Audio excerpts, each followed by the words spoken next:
Mon âme a soif de toi, mon cœur a faim de toi, mon ami.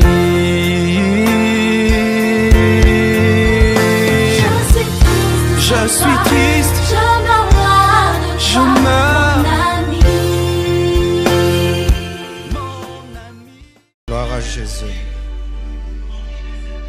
Nous allons chanter de gloire en gloire. Tu m'emmènes dans les profondeurs de ta sainteté en disposant nos cœurs à être bénis encore par la parole ce soir. Alléluia.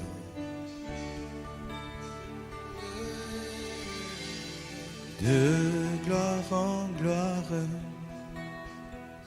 de gloire en gloire, tu m'emmènes. Tu m'emmènes dans les profondeurs de ta sainteté. Tu m'emmènes. Tu m'emmènes de gloire en gloire. De gloire en gloire, tu m'emmènes. Tu m'emmènes dans les profondeurs de ta sainteté. Tu m'emmènes. Tu m'emmènes de gloire en gloire, de gloire en gloire, tu m'emmènes.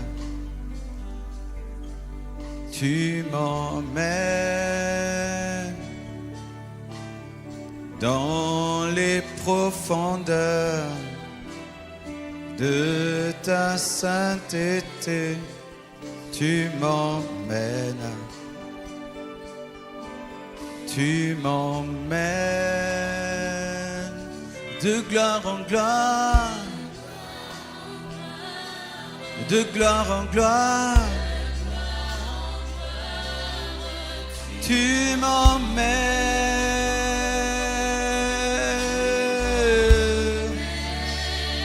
dans les profondeurs de ta sainteté. Tu m'emmènes, tu m'emmènes, oh, de gloire en gloire, de gloire en gloire. Tu m'emmènes, tu m'emmènes dans les profondeurs de ta sainteté. Tu m'emmènes, tu m'emmènes, tu m'emmènes de gloire en gloire, de gloire en gloire.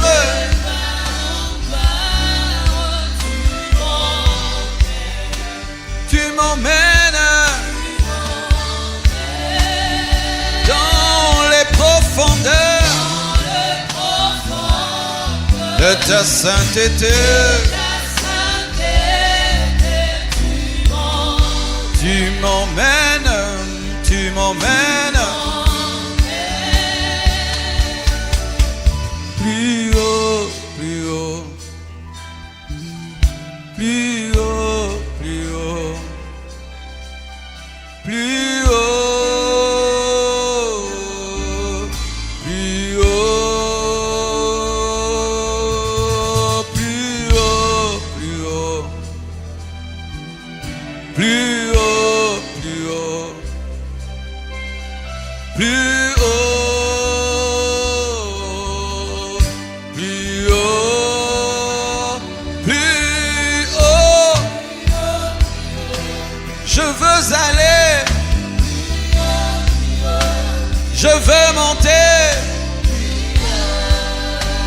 Je veux percer. Plus haut, plus haut, plus haut. Plus haut. Je veux monter, je veux aller plus haut. Encore plus haut. Toujours plus haut. Toujours plus haut. Toujours plus haut, plus haut, plus haut. Je veux monter. Je veux aller. Je veux monter. Je veux m'envoler sur les ailes du vent. Je veux m'envoler sur les ailes du vent comme un aigle. Comme un aigle. Je veux nager dans le torrent. Je veux nager dans le torrent comme Ézéchiel. Comme Ézéchiel. Je veux m'envoler sur les ailes du vent. Je veux m'envoler sur les ailes du vent comme un aigle. Comme un aigle. Je veux nager dans le torrent. Je veux nager dans le torrent comme Ézéchiel. Comme Ézéchiel. Ô Seigneur, sois loué. Mon Seigneur, sois béni. Mon Seigneur, sois loué. Mon Seigneur, sois béni. Reçois l'honneur, reçois la gloire. Reçois l'honneur, reçois la gloire. Reçois l'honneur, reçois la gloire, reçois l'honneur, reçois la gloire, reçois l'honneur, reçois la gloire, reçois l'honneur, reçois la gloire, reçois l'honneur, reçois la gloire, reçois, reçois.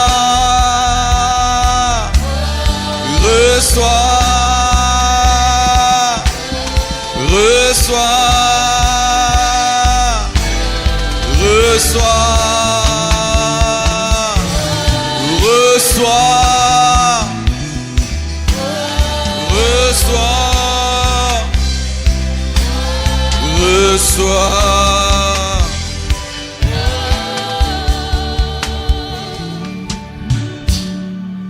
Bénis ta parole, Seigneur, bénis ton peuple nombreux, Seigneur, qui sera édifié par ce message. Et je prie que tu me oignes, que tu m'utilises, Seigneur, afin de parler de ta part, dans la liberté et la profondeur du Saint-Esprit. Je demande, Père, que ton plan et ton but se réalisent et s'accomplissent. Tout pour ta seule et unique gloire. Je t'aime, je t'adore et je veux t'aimer davantage par le Saint-Esprit. J'ai ainsi prié. Amen. Nous acclamons le Seigneur. Et je peux avoir un retour d'image à gauche, s'il vous plaît. Je vous salue au nom de Jésus. Et merci pour l'invitation du président d'Ève à la convention de la jeunesse Yada, et que Dieu bénisse la servante de Dieu Joël Kabasele, la servante de Dieu Fifi Bilolo et le pasteur Guilain qui nous ont édifiés. Et aujourd'hui nous allons clore cette série d'enseignements sur le mariage, et précisément le mariage n'est pas un jeu. Tu peux dire ça à ton voisin, à ta voisine, ton voisin de gauche, ton voisin de droite, seulement le voisin qui te sourit. Et on nous présente aujourd'hui le mariage comme étant une rose sans épines. Vous savez, la rose est très très belle, elle sent bon, elle est belle, mais Dieu l'a créée avec un grand équilibre. Il a créé la rose avec des épines, une fleur qui est très très belle, qui sent très bien, mais en même temps, cette fleur qui sent très bien est accompagnée d'épines, d'épines qui font mal, qui peuvent même blesser. Alors lorsque le jardinier va couper une rose, il fait très attention. C'est qu'il évite de se blesser, mais il sait s'il fait très attention, il aura un beau bouquet chez lui à la maison. C'est ça le mariage, c'est un équilibre d'épines et de fleurs. Mais souvent on nous présente le mariage comme étant un bouquet qui n'est fait que des fleurs, alors qu'il est aussi fait des épines. Souvent on nous présente aujourd'hui le mariage comme étant une bénédiction sans épreuve, une bénédiction sans épreuve où tout ira bien du lundi au dimanche, ce sera parfait, de janvier en décembre. Et beaucoup de célibataires ont cette image du mariage où il n'y a que la bénédiction, mais il n'y a pas d'épreuve, une fausse image du mariage. Bénédiction sans épreuve, une fête en permanence, alors que dans le mariage, il y a des temps de joie, il y a aussi des temps de pleurs, il y a des moments de joie, il y a des moments de colère, il y a des moments de joie, il y a des moments de tristesse. Le mariage n'est pas un jeu. On nous présente aujourd'hui le mariage comme étant un lieu où on aura des droits. Le droit que ta femme te prépare la nourriture, qu'elle se soumette, qu'elle te donne du plaisir et tout. Et la femme aussi, un homme qui va prendre soin de moi, un homme qui va me nourrir, qui va me vêtir, qui va me faire respecter. On ne voit que ce côté-là, je serai respecté, mais on ne voit pas le côté dévoir. Le mariage n'apporte pas que des droits, il apporte aussi des devoirs et des obligations parce que ce n'est pas un jeu. Le mariage n'est pas un jeu. Alléluia. Pourquoi le mariage n'est pas un jeu? Parce que le mariage est un engagement qu'il ne faudrait pas prendre à la légère. C'est un engagement sacré devant Dieu. On ne se marie pas devant d'abord les hommes, on se marie devant Dieu. C'est un engagement sacré. Tu ne peux pas t'engager devant Dieu sans réfléchir. C'est pourquoi la parole de Dieu dit dans Proverbe 20, verset 25, « C'est un piège pour l'homme que de prendre à la légère un engagement sacré et de réfléchir qu'après avoir fait un vœu. » Je répète, c'est un piège pour l'homme que de prendre à la légère un engagement sacré et de ne réfléchir qu'après avoir fait un vœu. C'est un piège. Le mariage est un piège lorsque tu le prends à la légère. Le mariage est un piège lorsque tu entres sans réfléchir.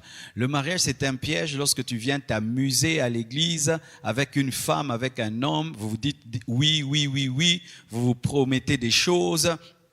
Vous chantez des chansons et vous pensez que vous êtes en train de vous amuser pour avoir des belles photos, des belles vidéos, pour porter l'alliance. Et si vous pensez que c'est ça, la Bible dit que vous êtes piégé. Vous êtes piégé.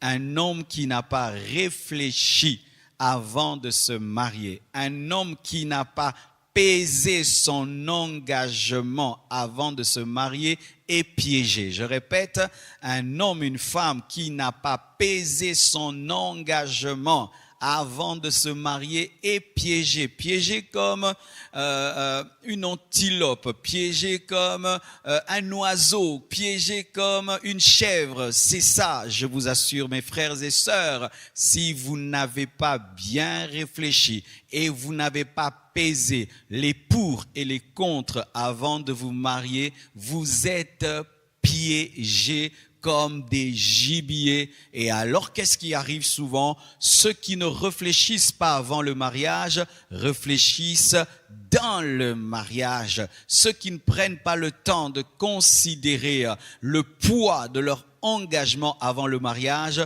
vont le considérer dans le mariage et là, c'est trop tard car Dieu maintenant sera en colère contre toi parce que tu as pris à la légère un engagement sacré.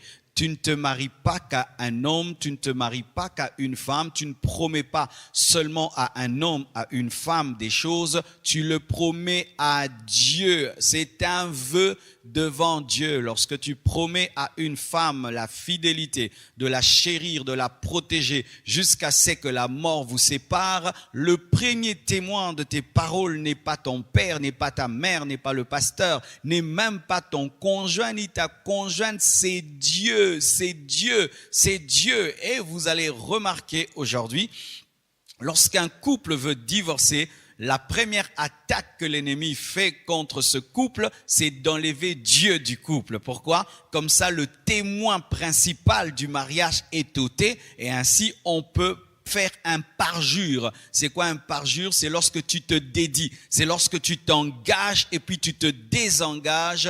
Et souvent, Satan amène les gens à ignorer Dieu dans leur mariage pour qu'ils ne prennent pas en considération le poids de l'engagement sacré devant l'être le plus grand de ce monde, Dieu.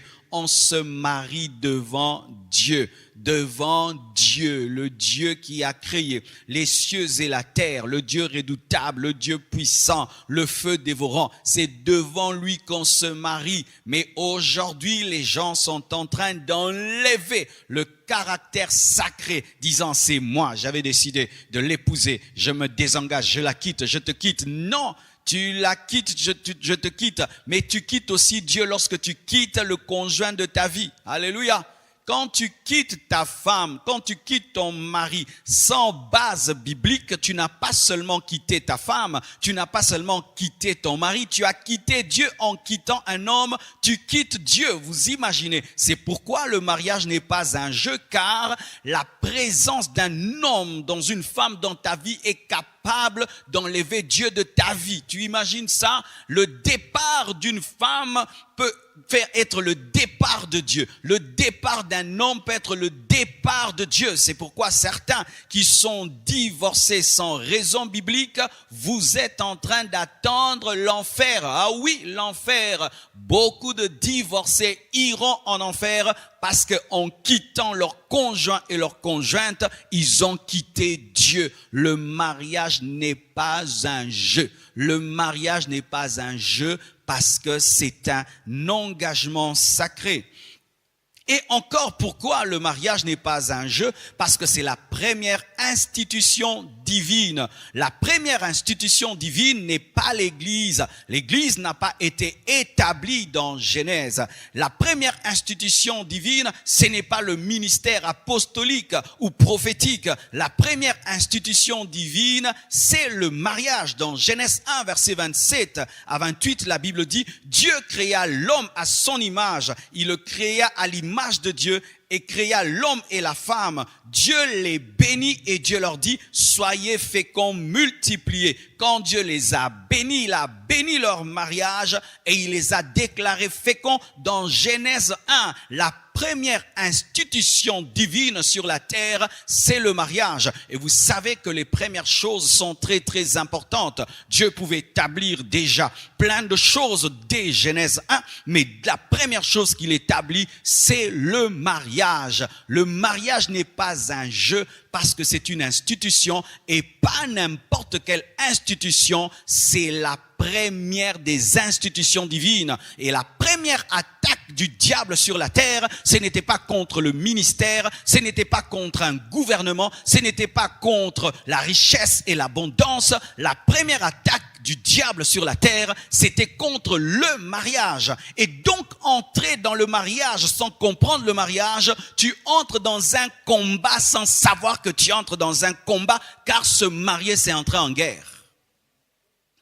Se marier, c'est entrer en guerre, car de la même manière que le diable a attaqué Adam et Ève, il t'attaquera aussi. Il t'attaquera aussi. Je n'ai pas besoin de prophétie pour savoir que le diable attaque mon mariage. Je n'ai pas besoin de vision pour savoir que le diable attaque mon mariage. Certains mariés, vous attendez qu'on vous prophétise. Nous voyons des combats contre votre mariage. Mais le diable attaque toujours et doit attaquer le mariage. Le jour où le diable arrêtera d'attaquer le mariage, il s'est converti. Et nous savons qu'il ne se convertira jamais et il ne peut naître de nouveau. Le diable attaque principalement le mariage parce que toute la société est bâtie sur le mariage. Dieu pouvait remplir la terre des milliards d'hommes automatiquement, comme il a fait avec les plantes, comme il a fait avec les insectes, les oiseaux, comme il a fait avec les poissons. Pourquoi Dieu n'avait-il pas créé directement des milliards d'hommes? Parce qu'il est tout puissant, mais il a créé d'abord un homme, une femme qui devaient se marier.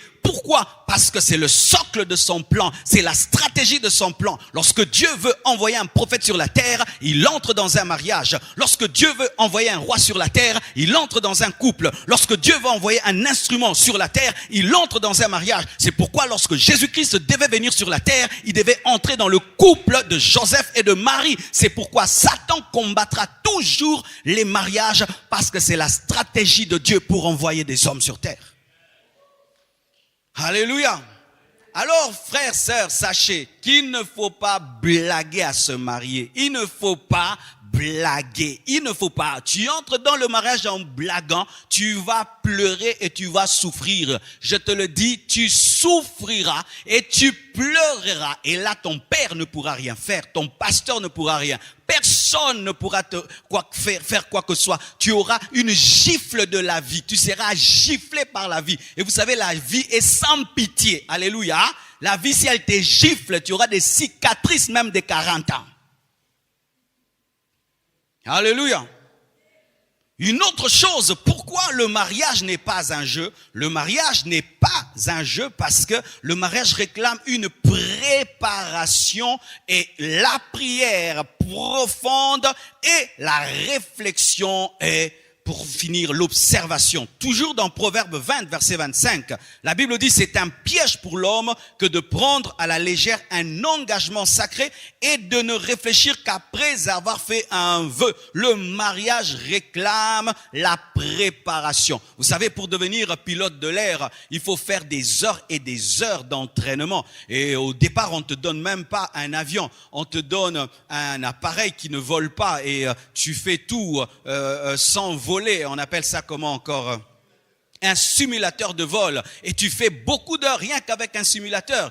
Car si tu ne peux pas faire décoller un simulateur, alors tu vas tuer les gens. Vous imaginez ça? Les hommes de ce monde ont cette sagesse qu'on ne peut pas donner une grande responsabilité à quelqu'un sans l'avoir testé et sans l'avoir préparé. Mais il y a des gens qui ne sont pas préparés à se marier, qui veulent se marier. Ils ne sont pas préparés à vivre avec une femme. Il ne s'est pas préparé à vivre avec un homme. Il ne s'est pas préparé. Il n'a pas suivi les enseignements. Il n'a rien reçu de Dieu pour vivre avec un homme, pour vivre avec une femme. Et tu veux te marier et tu te dis, j'apprendrai dans le mariage. Oui, tu apprendras, mais tu feras du mal à l'autre pendant 5 ans, 10 ans de souffrance. Et après, c'est quand il y aura la joie. Mais il peut se faire que pendant ces 10 années où tu apprenais, tu as tellement blessé le cœur de l'autre, l'âme de l'autre, que lorsque tu as appris, lui est tellement détruit qu'il ne peut même pas bénéficier de ta connaissance tardive. Alléluia. C'est pourquoi nos mamans, on les élevait à temps à vivre avec un homme. Lorsque la grande sœur avait un enfant, on envoyait la petite sœur chez la grande sœur, l'aider pendant un temps, comme ça elle peut voir comment on prend soin d'un enfant. Et nos mamans, on les poussait à la cuisine. Va cuisiner, va cuisiner.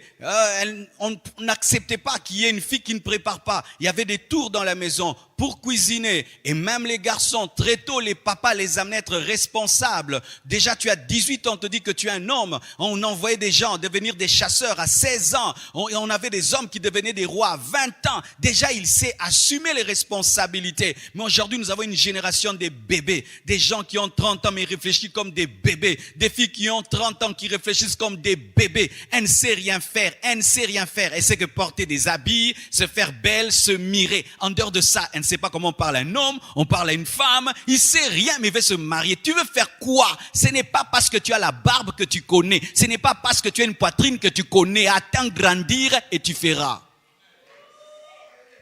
Oh, j'ai grandi. Tu sais quoi?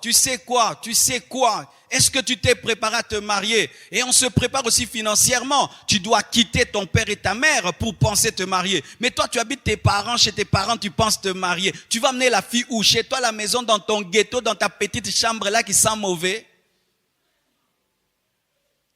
On se prépare financièrement avant de se marier. On se prépare physiquement avant de se marier. Lorsque tu penses te marier, tu dois aller voir un médecin pour qu'il te fasse des examens. Amen, hein? Si tu es comestible. Vous avez déjà vu, on met une mangue au marché, on n'a pas testé s'il n'y a pas dedans des insectes. Toi maintenant tu te maries, tu ne te connais pas. Tu ne connais pas si ton corps fonctionne, il ne fonctionne pas. Quelle maladie, combien d'ensemble de maladies tu as, des problèmes que tu as. Maintenant tu vas découvrir dans le mariage que tu es stérile alors que tu pouvais savoir que tu étais stérile avant de te marier. Tu veux devenir une surprise. Oh non, cherche à te connaître toi-même. Connais même ton électrophoreuse. Alléluia. Cherche à connaître ton électrophoreuse. Comme ça, si un homme veut t'épouser, toi, tu sais que tu es déjà AS. Et lui, il vient et il est AS. Tu lui dis, frère, nous aurons des problèmes. Mais tu ne connais même pas. Tu as 30 ans, tu ne connais même pas ton électrophoreuse. Tu connaîtras ton électrophoreuse lorsque le département des couples te demandera de le connaître à ton âge. Alléluia. Tu ne connais même pas ta destinée, tu cherches à connaître ta destinée en ayant épousé la fille d'autrui. C'est quand tu cherches le chemin, c'est comme un taximène qui te prend dans le taxi mais qui ne sait pas où il va et il connaîtra où il va lorsqu'il te prendra dans le taxi. Quelqu'un qui ne sait pas où il va n'emmène personne dans sa barque. On cherche d'abord à connaître sa destination pour embarquer les gens. Mais vous embarquez les gens dans vos vies alors que vous ne savez pas où vous irez. Alors la femme t'épouse pensant qu'elle a épousé un homme d'affaires mais toi tu voulais être à temps plein. Elle se retrouve avec un pasteur alors qu'elle pensait qu'elle a épousé un homme d'affaires. Tu vois le problème? Tu ne savais pas où tu allais. Tu es en train de tâtonner. C'est alors que tu t'engages. Alors qu'il faut savoir avant de t'engager. Préparation. Réflexion. Avant de te marier, il ne faut pas seulement écouter le cœur. Il faut aussi écouter la tête. Les gens spirituels qui parlent trop en langue, ils pensent que lorsqu'on est né de nouveau, on a maintenant l'enlèvement du cerveau. Comme si Dieu, en venant dans la vie des chrétiens, enlève la capacité de réfléchir. Je vais épouser cette fille. Est-ce que j'ai la capacité de la nourrir? Il faut se poser cette question. Est-ce que j'ai la capacité de payer le loyer? Est-ce que j'ai la capacité de payer l'eau? Est-ce que j'ai la capacité de payer la layette? Est-ce que je suis capable, si elle devient grosse, le premier mois du mariage, est-ce que j'ai la capacité de l'amener à l'hôpital sans quémander et demander? As-tu réfléchi sur ça? Si tu n'as pas réfléchi, la vie te corrigera. Elle te frappera. Elle te tapera des gidots et des coups de matraque. Et tu pleureras en secret. Vous m'entendez, hein? Vous m'entendez? Tu ne m'entends pas? Tu m'entendras. Cette prédication te reviendra quand tu pleureras. Le pasteur avait raison. Prépare-toi, réfléchis sur la personne que tu veux épouser. Projette-la dans ton futur et vois si elle sera capable de tenir. Réfléchis sur son comportement, observe-la. On n'épouse pas quelqu'un qu'on n'a pas observé. Alléluia. Même si ton cœur est parti, si tu n'as pas observé, ramène ton cœur dans le cœur. Dis-lui, je ne le connais pas. C'est pourquoi nous, les chrétiens, on ne se marie pas par coup de foudre. On se marie par amour et par observation et prière et réflexion. Le coup de foudre rend aveugle et les aveugles choisissent mal parce qu'ils peuvent penser que c'est du bonbon alors que c'est du savon. Tu peux tomber amoureux d'un piment et l'amour va te faire croire que le piment est sucré. Mais la vie va te révéler que le piment est pimenté, mais en retard, tu as épousé le piment pensant que c'était le sucre. Si tu n'as pas observé un homme, une femme, ne l'épouse pas. Ce n'est pas de la blague. Amen, hein? Ce n'est pas un jeu. C'est dans les jeux comprendre. Tu prends seulement, le jeu on joue, hein? Quand on joue au Monopoly, tu t'en fous de perdre ou d'échouer parce que ce n'est pas la vraie vie. Mais dans le mariage, les décisions touchent la destinée. On ne se marie pas sans avoir observé. Et sans avoir observé pendant longtemps. Longtemps. Moi, j'aime pas ces fiançailles-là d'un mois. D'un mois, en un mois, dans un mois. D'ailleurs, vous n'allez pas vous rencontrer tous les jours. Et donc, vous allez vous rencontrer, certains se rencontrent que le samedi, donc 4 fois. Vous êtes rencontrés 4 fois et puis vous vous mariez. Tu as épousé qui? Il y a des gens qui sont des champions en hypocrisie. Champions pour cacher leurs défauts. Je vous assure, vous devez savoir qu'il y a des champions pour cacher leurs défauts. Et ils savent que tu es chrétien. Une fois que tu l'as épousé, même si tu vois ses défauts, tu ne peux pas divorcer parce que ces personnes connaissent la parole. Sachez qu'il y a des hypocrites qui savent cacher leurs défauts, leur mauvais cœur, leur tare, toutes ces choses. Et même quand tu es en train de lui parler, moi j'aime pas une femme comme ceci, j'aime pas un homme comme cela, il est en train de cacher, il n'aime pas. Et pendant 2 mois, il peut jouer à un ange. Et lorsque tu l'épouses, le démon se révèle. Le mariage réclame la préparation, la prière. On ne se marie pas sans avoir prié suffisamment. J'ai lu le livre d'un homme qui s'appelle Zacharias Tanefamoun. Il avait une église, il est mort. Et lui, il avait un principe. Sa fille ne pouvait pas lui présenter un homme sans avoir prié pendant 1 année. 1 année de prière avant de dire à papa, tel veut m'épouser. Vous voyez le sérieux. Mais toi, tu as prié combien de temps pour dire oui? On te demande la main lundi et puis tu dis mardi oui. Oh, il faut que je dise oui très vite de peur qu'il puisse aller ailleurs. Tu manques d'assurance. Tu ne connais pas le Dieu de ta destinée. Dans la destinée, celle qui est à toi est à toi. Celui qui est à toi est à toi. Mais ton problème, c'est que tu dis tellement oui vite et tu n'as pas eu le temps de prier pour entendre le nom de Dieu. Et lorsqu'on prie, on prie de manière neutre. Tu ne dois pas être subjectif et tu ne dois pas avoir une position où tu as déjà dit oui dans ton cœur et tu vas vers Dieu pour qu'il te dise s'il a dit oui ou non. Non. Lorsque tu vas poser une question à Dieu, tu ne dois pas avoir de position et tu dois te disponibiliser à recevoir un non ou un oui. Mais si déjà tu as déjà dit oui dans ton cœur, tu entendras le oui du diable. Car sachez que lorsque le diable veut détruire une destinée, il imite la voix de Dieu. Et il te parlera comme s'il est le Saint-Esprit et tu vas t'engager pensant que tu écoutais Dieu alors que tu as entendu le diable ou tu as entendu ta propre voix. Faites très attention. Dans le monde des esprits, il y a des esprits qu'on appelle les esprits religieux. Ce sont des esprits qui prophétisent. Ce sont des esprits qui donnent des oracles. Ce sont des esprits qui donnent des visions. Et ils donnent aussi des visions de mariage. Ils donnent aussi des prophéties de mariage. Ils donnent aussi des oracles de mariage. C'est quand tu épouses une personne par prophétie, mais ta vie est détruite après. Tu épouses quelqu'un par une vision, mais ta vie est détruite. Cette vision n'était pas venue de Dieu. Et faites attention, vous qui êtes tout le temps. J'ai vu, j'ai entendu. Après tout ça, après avoir vu, entendu, tu dois être capable d'observer la personne parce que Dieu ne peut pas te donner une pierre lorsque tu demandes du pain. Alléluia. Prier et tu pries jusqu'à te fatiguer. Tu dois vraiment prier. Tant que tu n'as pas sérieusement prié avant de te marier, tu ne prends pas au sérieux le mariage. Le mariage peut détruire ta vie, il peut détruire ta destinée, il peut détruire ta santé, il peut détruire tous tes projets, il peut détruire ton ministère, il peut détruire tes finances, il peut détruire ta joie, ta paix, il peut tout détruire. Et quelque chose qui peut tout détruire dans ta vie, tu pries pendant 2 jours et puis tu dis oui à un homme. Les sœurs, l'homme qui te demande la main a pris le temps de prier avant de te demander la main.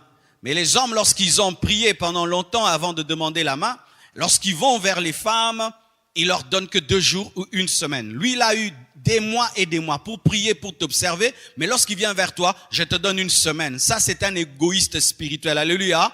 Autant il a eu tout le temps. Toi aussi, tu dois avoir tout le temps. Alléluia. Donne-moi tout le temps. Il s'agit d'un engagement sérieux. Alléluia. D'un engagement sérieux. Même des fois pour prendre la décision d'étudier quelque part, la décision de voyager quelque part, les gens prennent 1 mois ou 2 mois pour réfléchir. Mais quand il s'agit du mariage, les gens prennent 2 jours, 3 jours. Vous ne prenez pas au sérieux le mariage. Alléluia. Pourquoi le mariage n'est pas un jeu? Parce qu'il n'est pas accompagné que de joie, mais aussi de peine. Vous devez le savoir, mes frères et sœurs. Chers célibataires, le mariage n'est pas accompagné que de joie. Le mariage est aussi accompagné de peine. Je me souviens quand j'ai épousé mon épouse Blanche, nous avons quitté l'hôtel et après l'hôtel, nous rentrons à la maison. Elle tombe gravement malade. La même nuit, je l'amène à l'hôpital. Donc, j'ai quitté la lune de miel directement. Je suis allé à l'hôpital. J'étais au chevet de ma femme. Donc, à peine marié, je me retrouvais à l'hôpital avec ma femme. C'était quoi? Il y a eu des temps de joie. Il y a aussi des temps de peine. Donc, Dieu voulait déjà m'équilibrer dès le départ que dans le mariage, il y aura des joies, il y aura des peines. Un enfant naît, quand il naît, on vous dit qu'il est malade. Et vous devez être là pendant 1 mois. Vous allez à l'hôpital. Docteur, comment ça va? Docteur, comment ça va? Docteur, comment ça va? Docteur, comment ça va? Docteur, comment ça va? Et ta femme est enceinte. Le jour, elle doit accoucher. Et puis, on vient te dire, il faut la césarienne. Et c'est toi qui dois décider qu'il faut une césarienne. Ça, c'est aussi les peines du mariage. Vous qui regardez que des films avec des violons, avec des pianos. Oh, il y a aussi l'accouchement. L'accouchement, on nous amène les bébés ici, hein. Ah, on va bénir le bébé. Si on vous raconte l'histoire de la naissance, comment l'homme est en train de faire les 100 pas dans le couloir de l'hôpital, tu attends. Certaines femmes, elles vont à l'hôpital 2 jours, 3 jours, elles n'accouchent pas. Dave, toi-même, tu sais. Elles n'accouchent pas. Et tu te sens comme responsable. Tu ne dors pas. Il n'y a même pas moyen de rentrer à la maison. Et tu dors sur une chaise en attendant qu'elle accouche. Et les médecins viennent tout le temps te demander, donne ceci, donne cela, donne ceci, donne cela. Et des fois, certains, ils sont arrivés, on lui dit, entre la mère et l'enfant, tu dois choisir qui doit vivre. Si tu es un enfant, n'entre pas dans ces choses. Tu vas commencer à pleurer. Tu vas commencer à pleurer. En français, je suis un enfant qui t'a poussé. Alléluia. Le mariage n'est pas seulement accompagné de joie, il est aussi accompagné de peines, des peines. Et tu peux tout faire. Il y a des peines qu'on n'évite jamais, jamais, jamais. Un enfant qui va à l'école et puis il échoue. C'est une peine, n'est-ce pas? Tu vas à l'école, premier de la classe, c'est tel. Deuxième de la classe, tel. Troisième, ton enfant dernier. C'est la peine. Alléluia. La peine d'éduquer un enfant, d'éduquer une fille, de la protéger des hommes bizarres. La peine. Et nous voyons cela. Lorsqu'Adam était tout seul, tout allait bien. Lorsqu'il épouse Ève, il doit subir l'influence de Ève. Et Ève lui amène des problèmes, lui amène le fruit défendu. Et lui amène des problèmes spirituels, lui amène des problèmes avec Dieu, de sorte que Adam a dit à Dieu, la femme que tu m'as donnée, quand j'étais seul, j'étais bien. Maintenant que tu m'as donné Ève, regarde, ça lui a amené des peines. Et encore, son fils Caïn tue Abel, il doit enterrer Abel, la peine. Abraham et Sarah, la peine, l'enfant ne vient pas. Belle femme, beau monsieur, mais stérilité. 1 année, l'enfant ne vient pas. La famille vous regarde. 2 ans, tu l'habilles bien, belle voiture, belle maison. 1 année, pas d'enfant. 2 ans, pas d'enfant. 5 ans, pas d'enfant. La peine. La servante de Dieu qui vous a prêché ici a fait 9 ans sans enfant. Et aujourd'hui, Dieu l'a béni avec 2 enfants. Mais si elle vous raconte les 9 ans, oh, terrible mes frères. La belle famille peut dire ceci. Et les amis disent ceci. Les gens parlent. Isaac et Rebecca aussi, la stérilité. Jacob et Rachel, stérilité.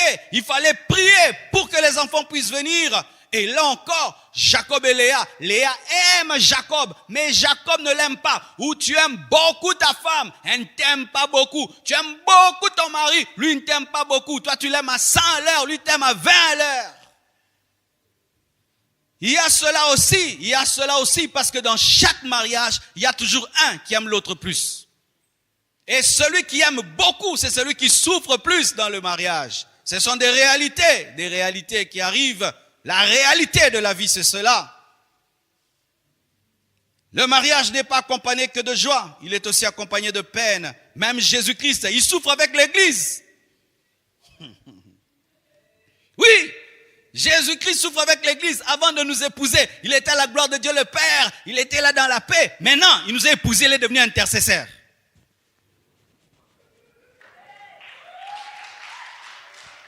Avant que Jésus n'épouse l'Église, il n'était pas intercesseur. Nous avons fait de Jésus l'intercesseur à la droite de Dieu le Père. Debout.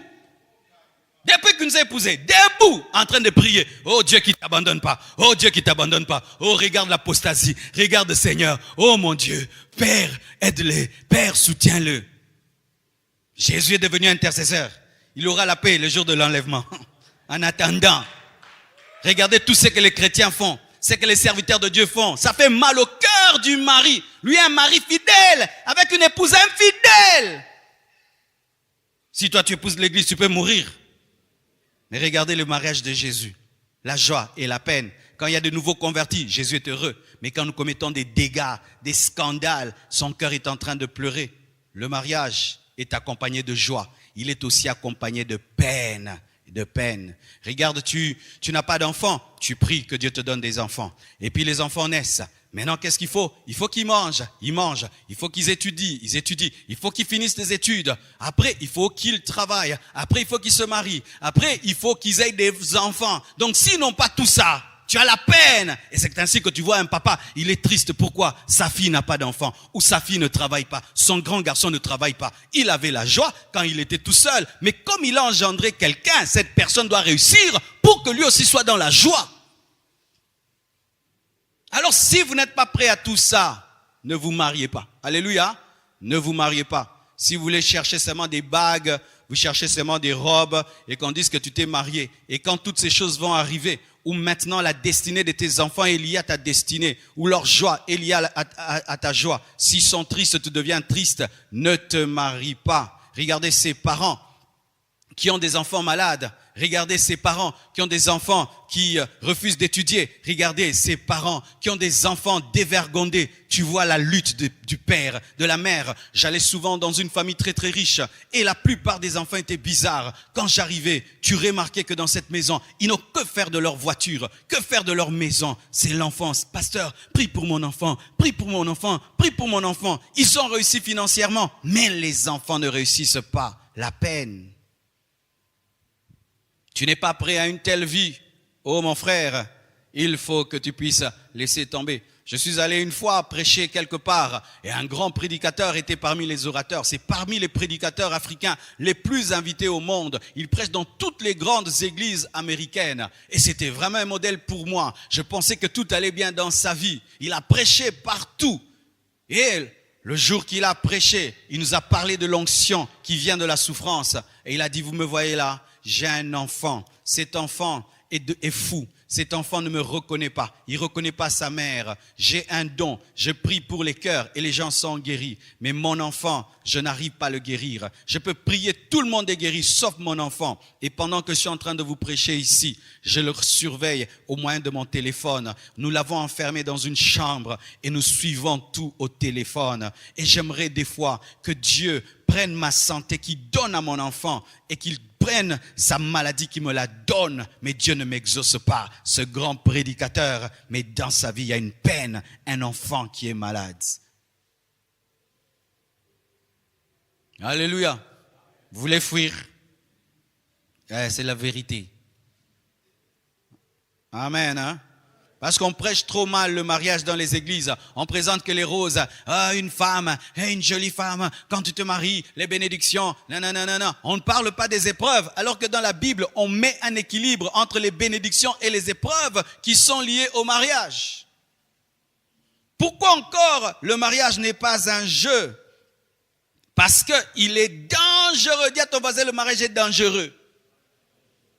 Dis-lui bien.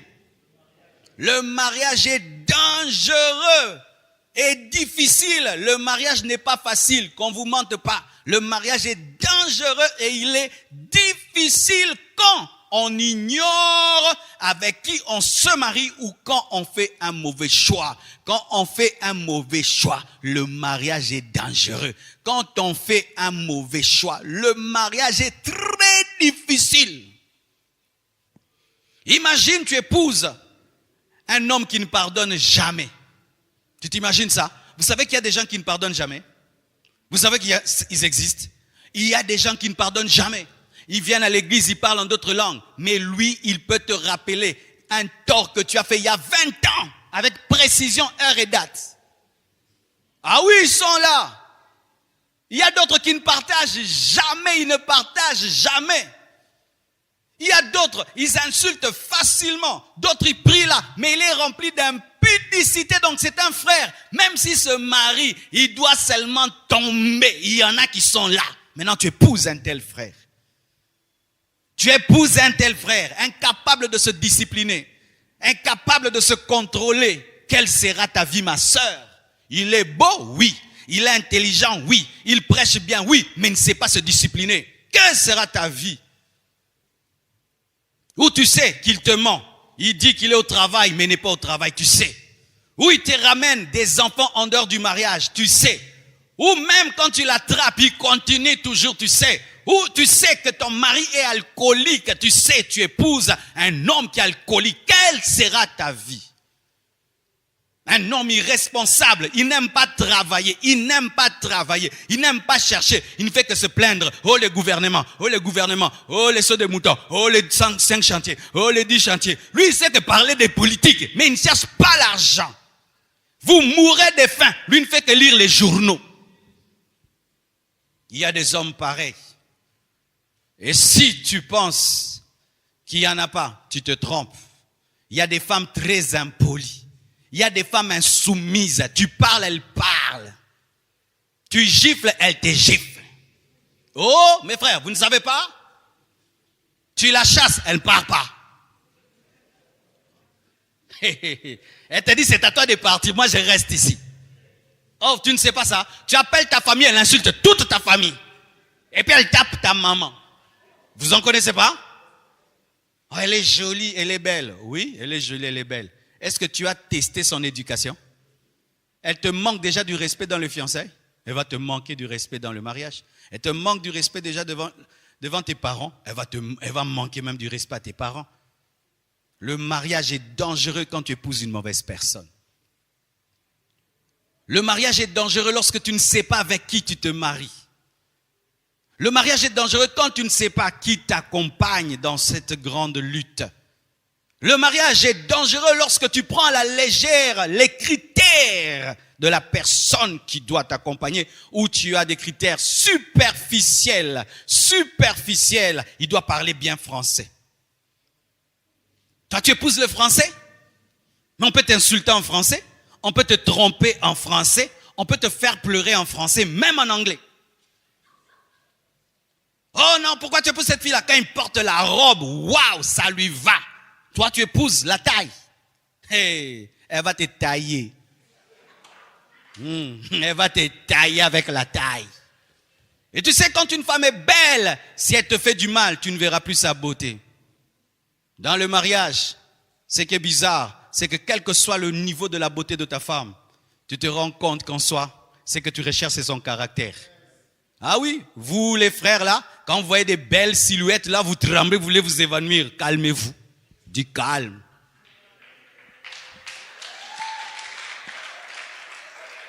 Calmez-vous, calmez-vous. Mettez même des glaçons, calme. Car si tu mets de côté le caractère, parce qu'elle est belle, tu souffriras. Adam a dit, voici l'os de mes os et puis la chair de ma chair. Il n'a pas dit la chair de ma chair et l'os de mes os. Pourquoi? L'intérieur vient avant l'extérieur. C'est l'os d'abord, ce qui ne se voit pas, qui vient avant ce qui se voit. Mais lorsque tu fondes ton choix sur ce qui se voit, pour annuler ce qui ne se voit pas, tu épousais des muscles, mais tu n'as pas épousé un squelette. Alors que c'est le squelette qui permet aux muscles de tenir, c'est le caractère qui donne la valeur à la beauté. Lorsqu'il n'y a pas de muscles, même si la chair est belle, elle n'a pas de forme. C'est l'ossature, le squelette qui donne la forme et c'est le caractère qui permet de considérer la beauté. Mais si toi, tu ne considères que la beauté, tu ne regardes pas le caractère, tu pleureras dans ta langue maternelle. Écoutez ceci, mes frères et sœurs. Regardez Akab.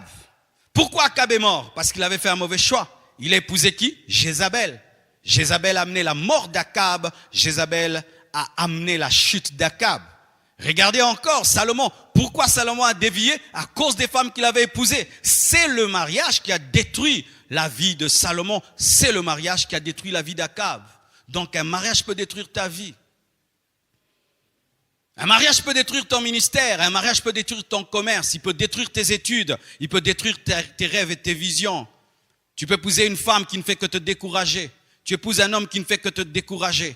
Tu peux épouser un homme qui détruit ton ministère. Combien de femmes dans cette nation, ayant eu une forte onction, un puissant appel aujourd'hui, ne savent plus servir Dieu à cause de leur époux?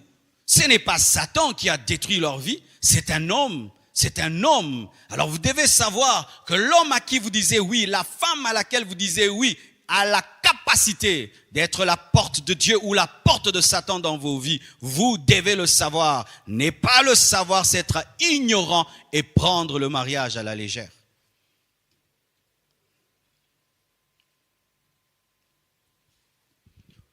Le mariage, pourquoi il n'est pas un jeu? Parce que Dieu prend très au sérieux le mariage. La première personne qui prend le mariage au sérieux, ce n'est pas ton père, ce n'est pas ta mère, ce n'est pas le pasteur, ce n'est pas ta femme, ce n'est pas ton mari, c'est Dieu lui-même. Dieu prend très au sérieux le mariage. Même si vous êtes mariés, vous deux, avec un seul homme de Dieu, il n'y avait personne. Quand vous engagez de vous marier, c'est pour la vie. Vous savez, j'ai déjà béni un mariage sur Skype.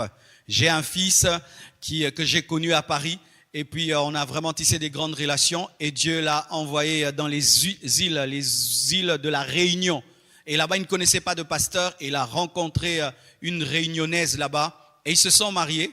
On a fait un culte en Skype, il y a de cela 3 ou 4 ans et je les ai prêchés sur Skype au travers d'un écran et puis je les ai bénis et je les ai fait porter les alliances et ils respectent cet engagement comme s'il y avait des gens. Ils étaient eux deux dans la chambre, mais ils sont mariés. Pourquoi Dieu était là? Alléluia.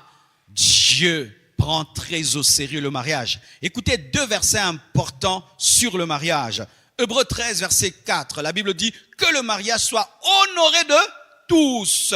Et le lit conjugal exempt de souillure. Les gens évitent des taches sur leurs draps, alors qu'il faut éviter l'impudicité sur le lit. Des gens balaient leur chambre, mais ils entrent dans leur chambre avec l'adultère. Ils trompent sa femme et puis viennent dormir sur le lit conjugal, mais ils époussent pour éviter le coronavirus. Vous n'évitez pas l'adultère. Des adultères qui évitent le Covid, la Covid. Vous évitez le corona et vous portez des masques. Portez aussi des masques contre l'adultère et l'impudicité. S'il est sérieux que vous prenez vraiment contre la Covid, vous le prenez contre l'impudicité et l'adultère, il y aurait l'onction, la puissance sur cette terre. Vous voyez comment vous respectez ce petit virus qui tue le corps, mais considérez le péché qui tue l'âme. Que le mariage soit honoré de tous. Tu dois honorer ton propre mariage, tu dois honorer ta femme, tu dois honorer ton mari. Tu ne peux pas parler à ton mari n'importe comment, à ta femme n'importe comment. Tu ne dois pas mépriser ton mariage et tu dois protéger ton mariage de toutes les personnes qui n'honorent pas ton mariage. Tu n'honores pas mon mariage, tu vas me trouver sur ton chemin. Qui que tu sois, parce que la Bible dit honorer de tous. Ton père doit honorer ton mariage, ta mère doit honorer ton mariage, ton pasteur doit honorer ton mariage. Dans cette église, lorsque seulement une jeune sœur est mariée, il y a une autre manière de la traiter. Nous devons respecter que maintenant, cette jeune sœur est mariée. Ça te dit, pasteur, je dois rentrer à la maison parce que mes enfants m'attendent, mon mari m'attend. Maman, il faut partir. Pourquoi? Il faut honorer le mariage. Mais si déjà toi-même, tu n'honores pas ton mariage, personne ne va honorer ton mariage. Si toi-même, tu méprises ton mari, personne ne va honorer ton mari. Si toi-même, tu méprises ta femme, personne ne va honorer ta femme. Beaucoup de conjoints ne sont pas respectés parce que leur propre conjoint ne les honore pas. Si tu traites ton mari comme un roi, tout le monde va le traiter comme un roi. Si tu traites ta femme comme une reine, tout le monde va traiter comme la reine. Mais si tu l'insultes, tu méprises ton mari, tu lui manques du respect, tout le monde le touchera. Souvent dans les belles familles, quand est-ce qu'on touche l'autorité de l'homme ou de la femme? C'est lorsque toi-même tu méprises ta femme, tu méprises ton mari. La Bible dit car Dieu jugera les impudiques et les adultères. Lorsque tu es adultère et impudique, Dieu te jugera. Même si ta femme t'a pas attrapé, même si ton mari t'a pas attrapé, tu seras jugé. Les adultères iront en enfer, les impudiques iront en enfer. Et en ce temps de la fin, il faut le dire. Mon frère, toi tu es champion quand tu trompes ta femme, tu es champion quand tu trompes ton mari. Personne ne t'attrape, tu es sans trace, sans trace. Tu laisses toujours des traces devant Dieu. Dieu jugera les adultères, Dieu jugera les impudiques. Même si la loi, aujourd'hui, on est plus dur avec l'adultère, on est plus dur avec l'impudicité. Il y a même des femmes qui comprennent l'adultère de leur mari. Tu peux me tromper, mais il faut me respecter. Tu peux me tromper, mais tu dois dormir à la maison. Tu peux me tromper, mais dans les fêtes, nous deux, des bêtises, des bêtises. Ça c'est quoi, maman? Maman? C'est quoi que vous permettez maintenant? Tu peux me tromper. Prends toutes les copines du monde, mais moi je suis la première dame. Prends toutes les petites copines du monde, mais moi c'est mon nom qui doit être sur les documents des parcelles. Vous aimez tellement les maisons, les parcelles, et vous aurez le sida. Tu laisses ton mari vivre dans l'impudicité, dans l'adultère, pourvu seulement que ton nom soit sur les documents. Dieu dit qu'il jugera les adultères et les impudiques. Malachie 2, verset 16, la Bible dit, car je hais la répudiation. Dieu a de la haine pour le divorce. Dieu a la haine pour le divorce. Même si aujourd'hui le divorce est devenu un jeu, même dans les églises, les gens divorcent. Des chrétiens qui divorcent, des serviteurs de Dieu qui divorcent. Et on rigole. J'ai divorcé, je suis sorti de cette prison. Maintenant je refais ma vie. Dieu a de la haine pour la répudiation. Le divorce, c'est un échec. Le divorce, c'est un échec. Et échouer dans le mariage, c'est déjà échouer la moitié de sa vie. Divorcer, c'est déjà rater le 50% de sa vie. Même si tu continues à avoir de l'argent, tu continues à avoir le succès, tu as raté 50%. Dieu a la haine du divorce, dit l'Éternel, le Dieu d'Israël. Et celui qui couvre de violence son vêtement, dit l'Éternel des armées. Dieu a la haine. Lorsque tu penseras un jour divorcer, vois le visage de Dieu en colère. Lorsqu'un jour une pensée de divorce viendra en toi, vois Dieu. Il n'est pas dans la joie. Il n'est pas en train de te délivrer d'un mauvais mari, d'une mauvaise femme. Il est en colère. Pourquoi? Tu lui avais fait un vœu. Il ne t'avait pas obligé d'épouser cette femme. Il ne t'avait pas obligé d'épouser cet homme. C'est toi-même qui l'a amené.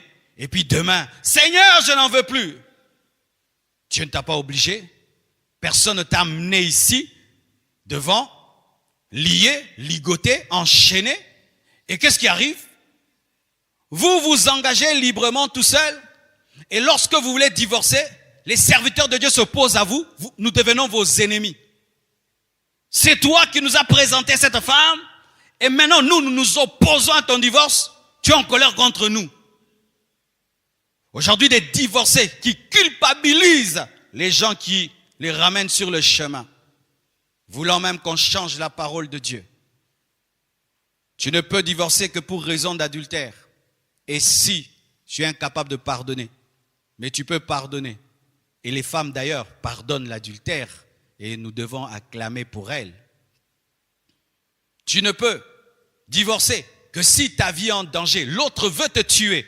Pas en pensée, il y a vraiment des preuves qui veut t'éliminer. Là, tu en sors pour sauver ta vie. Tu ne peux divorcer que si l'autre ne supporte pas ta foi. Il te quitte et il se marie. Et tu es libre, dit la parole de Dieu.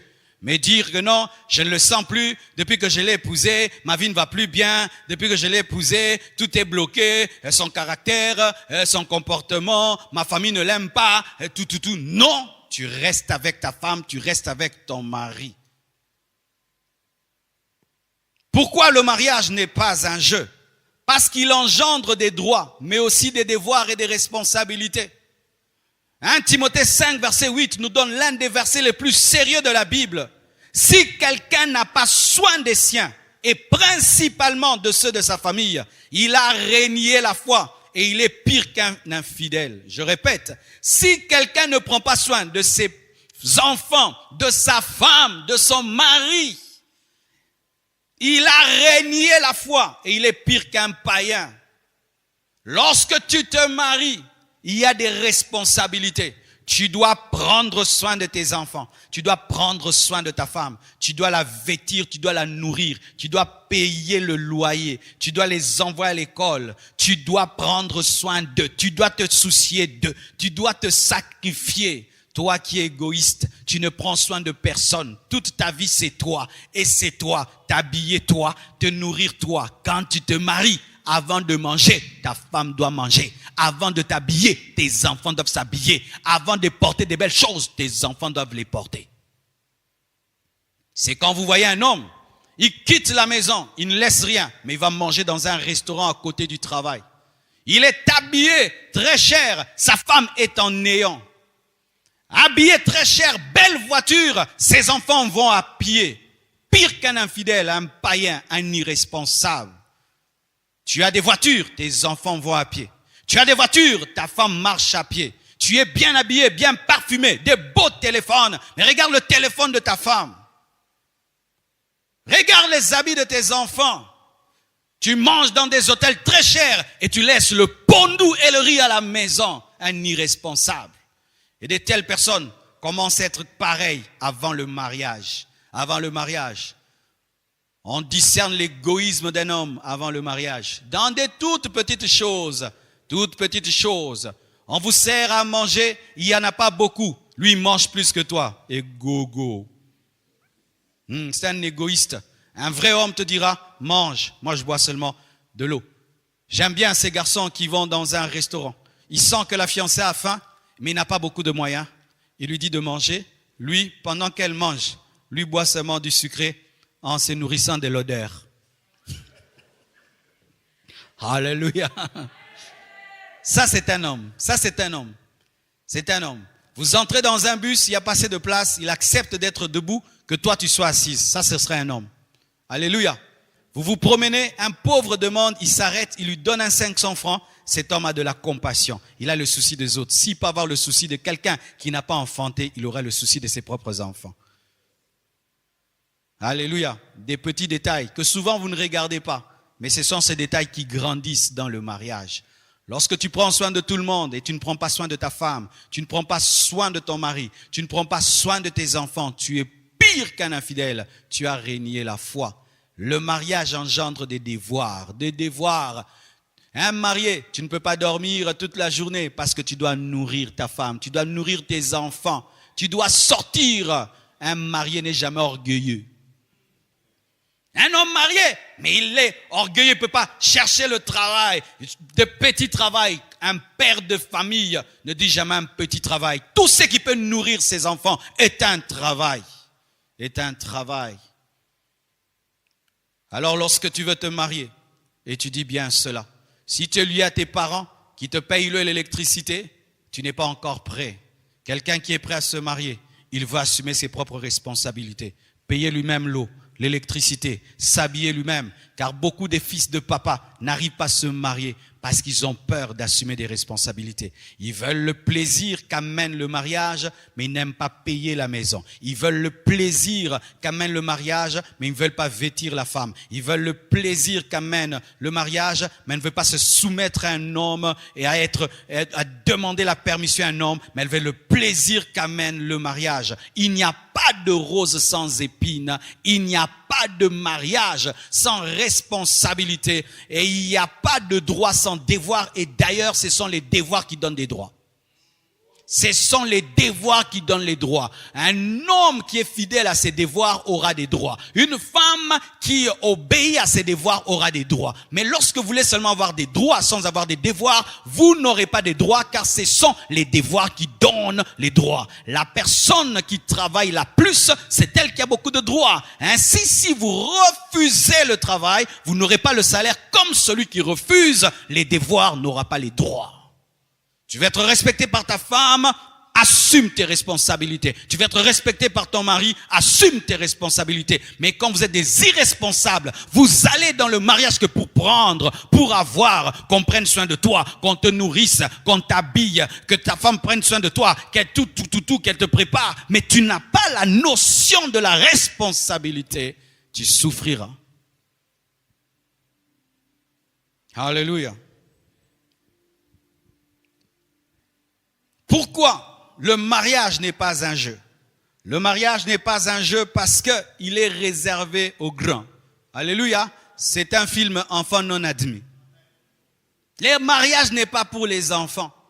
Lorsque tu regardes ta télévision et tu vois là-bas on a dit pas pour les enfants, du coup tu dis les enfants partez, et même toi-même tu es chrétien, tu dis ce film je ne regarde pas parce qu'il y aura des choses bizarres. Sachez aussi que le mariage ce n'est pas pour les immatures à 4 niveaux. Si tu es immature dans ton corps, tu ne peux pas te marier. Ton corps doit être mûr pour se marier. Parce que dans le mariage, il y a les enfants qui doivent venir et ton corps doit être mûr pour cela. C'est qu'il faut, il y a un âge pour se marier. Les enfants dans le corps ne peuvent pas se marier. Il faut atteindre une maturité sexuelle pour se marier. Mais pas seulement une maturité physique. Il faut aussi une maturité psychique, psychologique. Tu dois avoir les nerfs solides. Hein? Alléluia. Tu dois avoir les nerfs solides. C'est-à-dire que ton intellect, ta manière de penser, de réfléchir doit grandir pour te marier.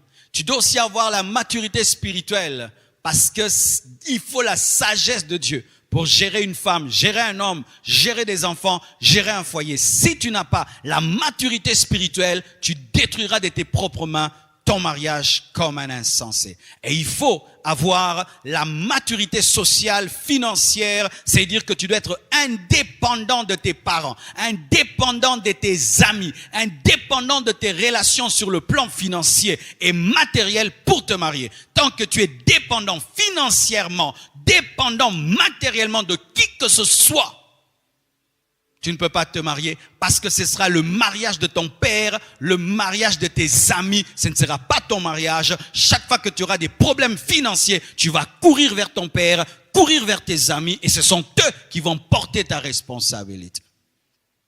C'est pourquoi, remarquez, Jésus-Christ pouvait commencer son ministère à l'âge de 12 ans. Il a commencé son ministère à l'âge de 30 ans et c'est à 33 ans qu'il a donné la dot. Alléluia. C'est à 33 ans que Jésus-Christ a donné la dot pour épouser l'église. C'était immature. Adam et Ève n'étaient pas des enfants parce que Dieu leur a dit soyez féconds. Et qui sont féconds? Ce sont des adultes. Alléluia. Ce n'étaient pas des enfants. Et lorsque Isaac devait se marier, Abraham qui était vieux a pris Éléazar qui était le plus vieux pour choisir une femme. Pourquoi? Il faut de la maturité pour choisir. Le mariage n'est pas pour les enfants. Tu peux avoir la maturité physique, mais spirituellement tu es immature, ne te marie pas. Tu peux avoir la maturité physique, mais psychiquement tu es un enfant, ne te marie pas. Tu peux avoir la maturité spirituelle, mais financièrement tu n'es pas autonome, ne te marie pas. Ce n'est pas parce que tu parles en langue, que tu connais la parole, les écritures, que tu dois te marier, parce qu'il faut payer l'eau, l'électricité. Ce n'est pas avec des feuilles de la Bible, mais c'est avec un salaire. Lorsque ces maturités ne sont pas mises ensemble, il y a toujours un déséquilibre. Il faudrait que ton corps soit mûr. Il faudrait que ton psychique soit mûr. Il faudrait que ton esprit soit mûr. Il faudrait que socialement tu sois indépendant. Je ne parle pas d'être riche. Non, je ne parle pas d'être riche. Souvent les gens me comprennent mal. Moi-même, je ne me suis pas marié en étant riche. J'avais le strict minimum pour payer ma maison, manger, payer l'eau et l'électricité. Je n'étais pas riche. Je ne peux pas dire qu'il faut être riche pour se marier, mais il faut être indépendant. Alléluia. Être indépendant. Capable toi-même de te nourrir au moins une fois par jour. Capable toi-même de t'amener à l'hôpital. Capable toi-même de régler tes problèmes financiers. Sinon, tu vas devenir un mendiant dans le mariage.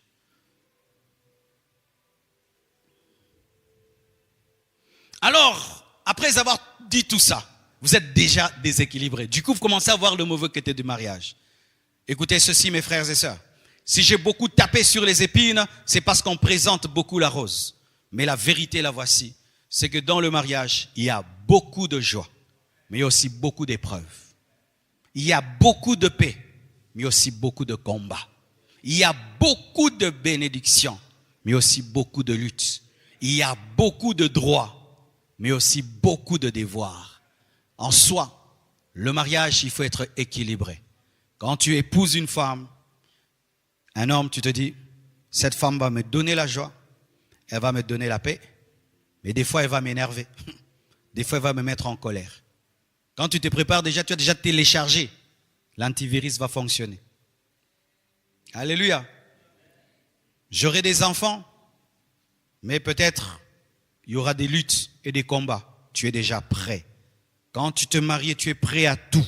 Rien ne va t'étonner. Mais si tu te maries comme un bébé qui voit la vie qu'en rose, quand la vie deviendra grise, tu vas croire que Dieu t'a abandonné alors que tout est écrit. Alléluia. Dieu ne nous a pas promis une vie sans problème. Dieu ne nous a pas promis une vie sans combat. Dieu ne nous a pas promis cela. Mais il a promis qu'il sera toujours avec nous. C'est pourquoi, écoutez ce dernier conseil. La Bible dit, dans Jean 15, verset 5, « Je suis le cep, vous êtes le sarment. Celui qui demeure en moi et en qui je demeure, porte beaucoup de fruits, car sans moi, vous ne pouvez rien faire. » Sans Jésus, tu ne peux rien faire. Sans Jésus, tu ne peux éduquer tes enfants. Sans Jésus, tu ne peux être un bon mari. Sans Jésus, tu ne peux être une bonne femme. Je peux témoigner, mes frères, si Jésus n'était pas dans ma vie, je ne serais pas un bon père. Je ne serais pas un bon mari. Je suis le père que je suis. Je suis le mari que je suis parce que Jésus me permet de porter les fruits de la fidélité, le fruit de l'amour, le fruit de la persévérance, le fruit de la patience, me permet d'être un leader, d'être un modèle. Alors lorsque vous allez vous marier, et si vous êtes déjà marié, ne commettez jamais l'erreur d'enlever Jésus-Christ de vos maisons, d'enlever Jésus-Christ de vos couples. Vous allez devenir comme des sarments qui veulent porter du fruit sans le cep.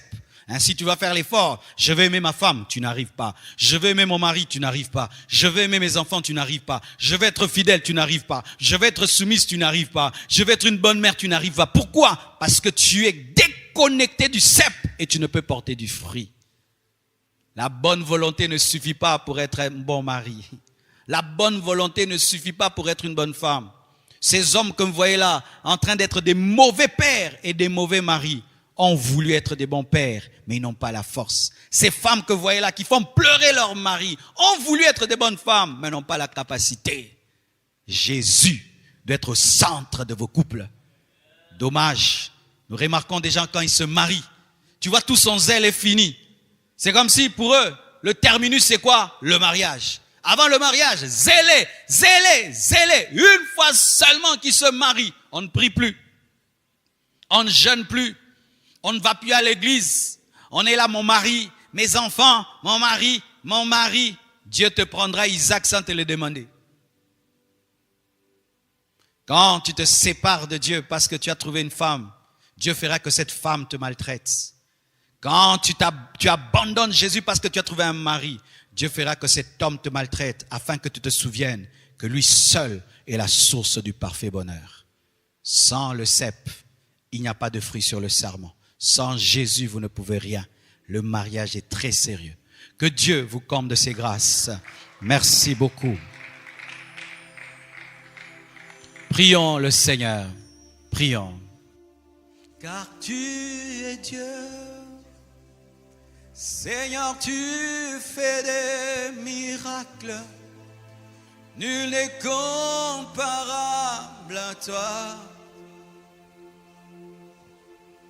Nul n'est comparable à toi, car tu es Dieu. Seigneur, tu fais des miracles. Nul n'est comparable à toi. Nul n'est comparable à toi, car tu es Dieu. Seigneur, tu fais des miracles. Nul n'est comparable à toi. Alléluia. Nul n'est comparable, car tu es Seigneur. Seigneur, tu fais des miracles. Nul n'est comparable à toi. Nul n'est comparable, car tu es Dieu, Seigneur, Seigneur, oh, oh, oh, oh, Zanzambe, yo solo kabikama, Okote akokani. Okote akokani. Oh Sanzambe. Osala kabikamwa. Osala kabikamwa. Akokani na yo.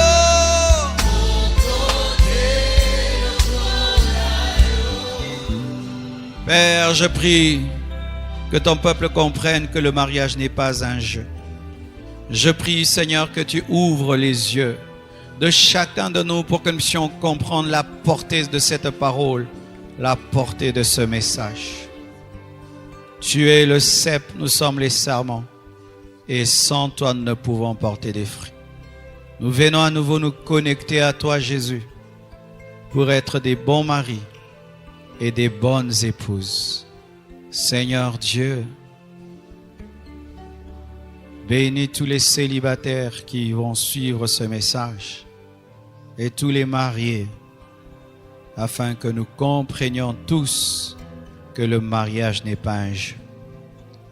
Entre dans la vie de cet homme qui t'appelle, de cette femme qui t'appelle, qui n'a pas la force mais qui a la volonté. Entre dans sa vie. Deviens son Seigneur et son Sauveur personnel. Oh Dieu, je demande des changements et des transformations par la puissance de ton esprit.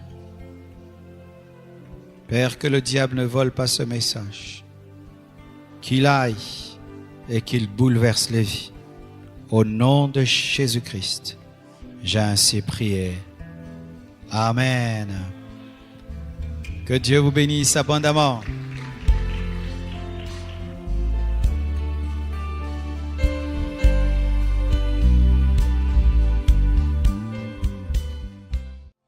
Que le Seigneur soit béni pour ce message qu'on a écouté, qu'on a entendu ce soir.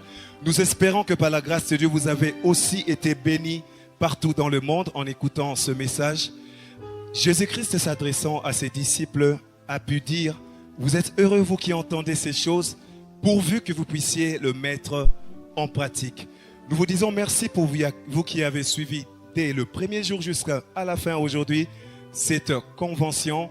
Que le Seigneur vous bénisse de partout dans le monde. Alors comme communiqué, nous confirmons que les débuts de 30 matins, c'est pour ce 15 août.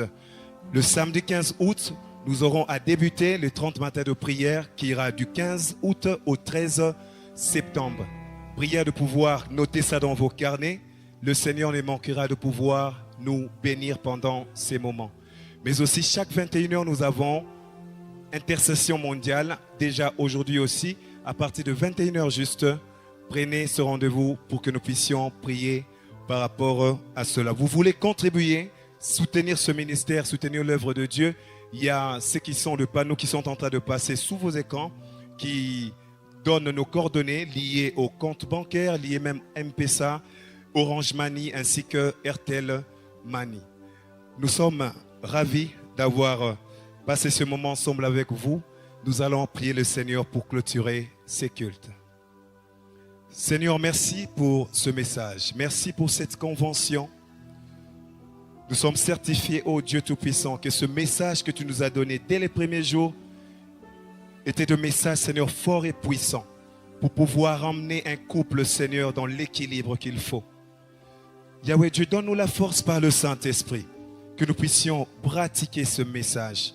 Oui, c'était merveilleux à entendre, mais nous voulons pratiquer cela. Et nous ne pouvons pas seuls sans l'appui de ton esprit. Merci pour la suite. Merci pour ce que tu vas faire, Seigneur, dans le couple, des transformations. Que toute la gloire te revienne. C'est dans le nom précieux de Jésus que nous avons ainsi prié. Gloire et louange à toi, Seigneur Jésus-Christ. Que Dieu vous bénisse. Prochain rendez-vous l'année prochaine avec Yada 2021. Que Dieu nous bénisse.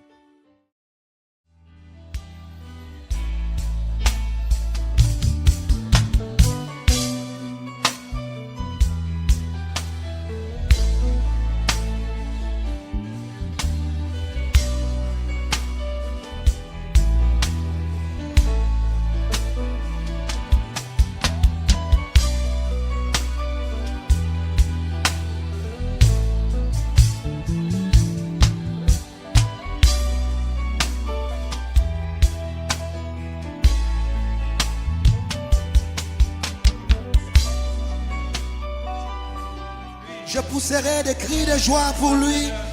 Je célébrerai l'Éternel ces jours-là. J'irai là-haut, au ciel.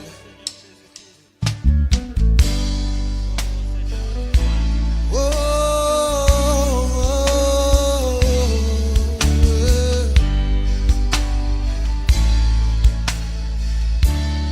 yeah, yeah.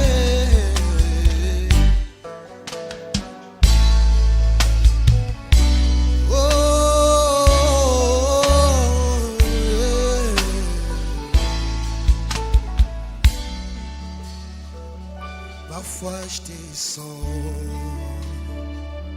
et parfois non. Il m'arrive des temps d'entre et deux fois non. Oh. Voilà ce que je sais de tout mon cœur, de toute mon âme. Oh.